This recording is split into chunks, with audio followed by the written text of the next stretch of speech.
Then the bottom fell out of the movie industry in 1950 with the rise of television, live television, and the studios had to sell their movie theaters. They'd always done block booking, and they could know what you were going to be doing a year or so in advance, or Betty Davis, or Humphrey Bogart, or Errol Flynn, or any of their stars, because they would book the theaters, and Warner Brothers were movie theaters. And then they couldn't have them anymore. That was a big thing. It was considered illegal and to own the theaters and book them. And so at that point, they let most of their contract players go, including me. How old were you at the time? I guess I was 18 then. By the time I was 18, by the time I did the play, and I got into a play with Dolores Costello and Albert Decker called The Great Man. And I'd been studying acting very hard, and I got the theater bug real bad, and the play didn't work.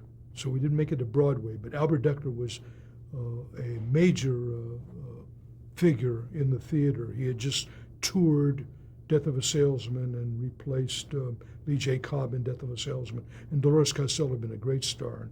I got the part that was for Johnny Barrymore Jr., who then felt he wasn't going to do it and didn't do it. And I got but the play closed, but by that time I had the theater bug.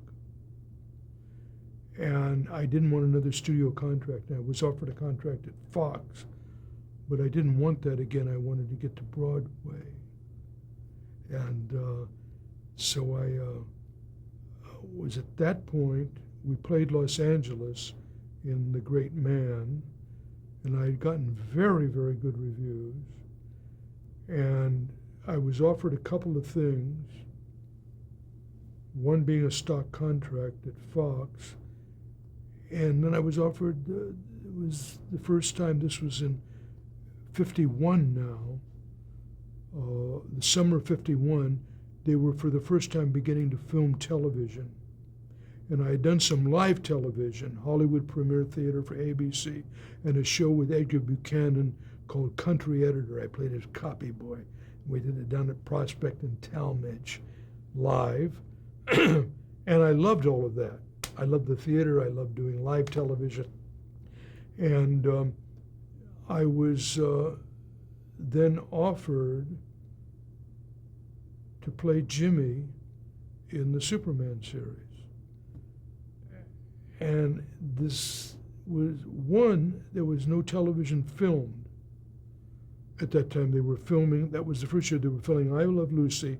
They were filming a show with Jackie Gleason called Life with Riley that to my knowledge never went on the air. They were filming that at the Hal Roach Studios, and they were going to film Superman at the old Selznick Studios on Washington Boulevard.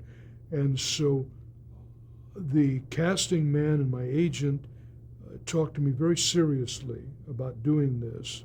And they said, look, you're a very mixed up kid. You want to go to New York and you don't have the money to go to New York. Do this. It's 26 shows. It's a season's work, and you'll have enough money to go to New York, and it's probably like doing a Saturday morning serial. Nobody will ever see it. They won't know you've done it. It said, take the money and run. So I thought, yeah, okay. So I did. The 26, I signed the contract, and that was in 51, and I went to New York. And the show didn't go on the air until 1953. So I thought, it's like in the Jackie Gleason thing, I was aware of Jackie Gleason. He wasn't a big star then, but I was aware, and certainly Life with Riley, I was aware of from the radio show. But I thought, well, this was never going to go on the air. And then it went on the air. And I was doing live television in New York, CBS shows like The Web and Alcoa Playhouse and these things, and enjoying myself wildly and reading for Broadway plays. And this was like, it was a broken heart for every light on old Broadway kind of thing. But I was, my eyes were sparkling with the theater. And live television I loved.